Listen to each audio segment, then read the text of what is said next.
अभी लग जाती तो सब खून निकल आएगा। सॉरी सॉरी सॉरी, आराम से कर। हॉस्पिटल वालों ने मुझे छुट्टी दे दी है। मुझे नहीं पता मैं कहाँ जाऊंगी। कल रात को भी तो गई थी ना तुम। मुझसे इसकी बेबसी देखी नहीं जा रही। जब तक इसका कोई ठिकाना नहीं है, इसको अपने घर ले जाओ प्लीज। ये हमारे साथ जाएगी। मैं तुम्हारा निकाह अपने पोते से करवा के तुम्हें घर ले जा सकता हूँ।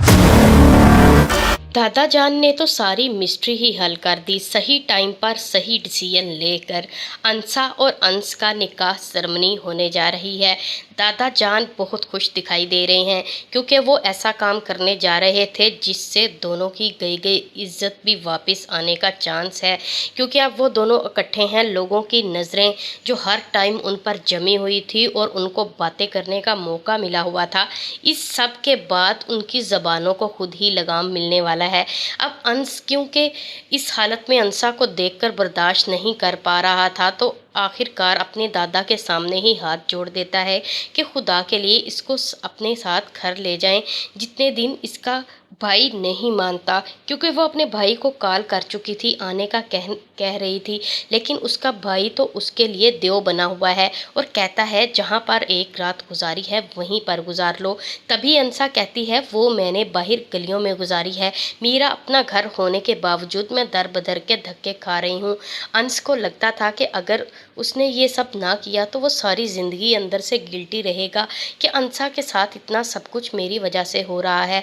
आखिरकार वो कह ही देता है कि उसको चाचा खुर्शीद को और कभी अपने दादा जान को कि उसे अपने घर ले जाएं। आखिर दादा जान ये डिसीजन लेता है कि तुम दोनों का निकाह करके मैं अपने घर वापस लेकर जा सकता हूँ। क्या अंसा ये सारा फैसला कबूल कर लेगी और निकाह के लिए राज़ी हो जाएगी?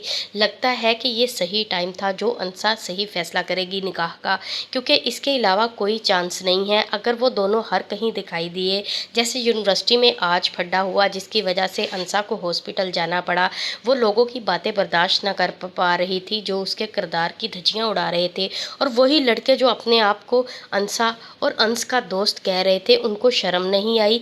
ये सारी बातें अंश को बहुत गिल्टी करती हैं और कहती हैं अपने आप को ये हमारा दोस्त समझते हैं और यूनिवर्सिटी में क्लास फेलो, क्या इस तरह कोई किसी की इज्जत का मजाक उड़ाता है जैसे इन्होंने किया। दूसरी तरफ दादा बहुत परेशान था।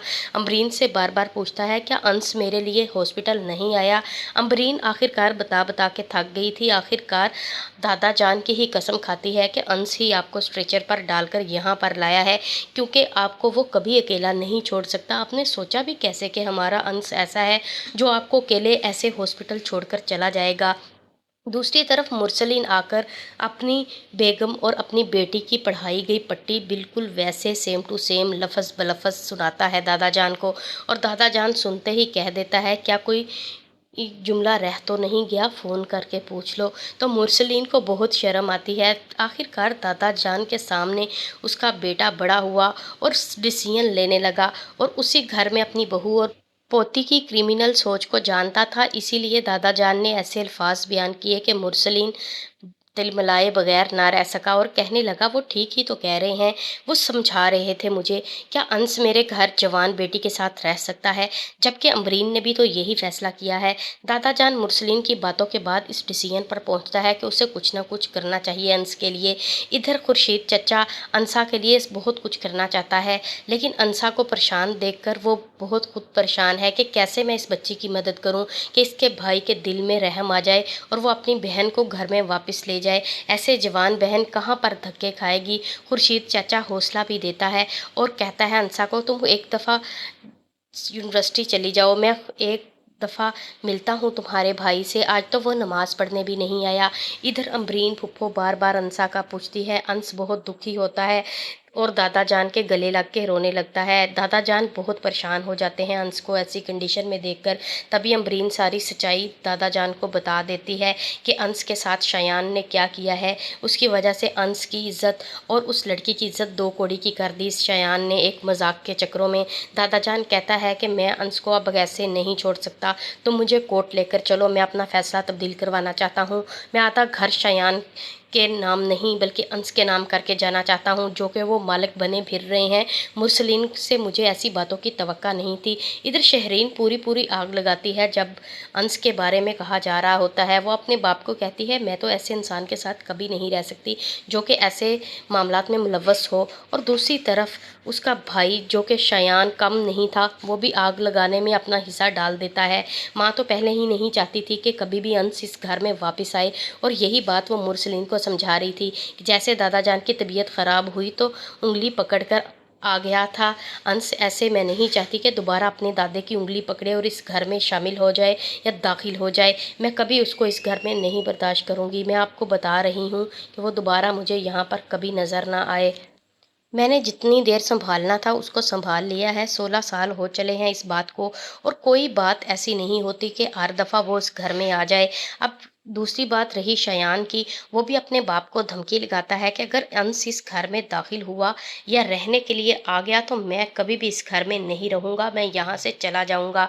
तो माँ उसकी फिर से ड्रामे करने लगी कि मेरे बेटा ये घर छोड़कर नहीं जा सकता, तुम्हें चाहिए तुम अंश का पक्का बंदोबस्त कर लो, अगर तुमने ऐसा ना किया तो इस दफ़ा मैं कुछ करूँगी। इधर अमरीन बहुत परेशान थी अंश के लिए और उस लड़की अंसा के लिए।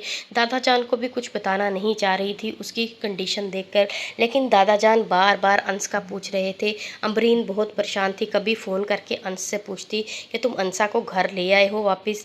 इधर अंसा को गलियों में ढूंढता हुआ अंश पहुंच जाता है और एक दफ़ा उसे तसल्ली देता है कि मैं तुम्हें तुम्हारे घर छोड़कर आता हूँ, जिस पर अंसा नाराज़ होने लगती है और कहती है कि तुम नहीं जानते कि तुम्हारा यहाँ पे रुकना भी बहुत मेरे लिए नुकसानदा साबित होगा, क्योंकि जो अब सिर्फ बातें कर रहे थे उनको मौका मिल जाएगा, जो झूठ था तुम उसको सच करने जा रहे हो। इधर खुर्शीद चाचा देखता है कि 2 लड़के अंसा के पास खड़े हैं तो वो उनको धक्के मारने लगता है, जिस पर अंसा उसे कहती है, चाचा इनका कोई कसूर नहीं, ये मुझे सिर्फ और सिर्फ ढूंढ कर यहाँ पर लाए हैं।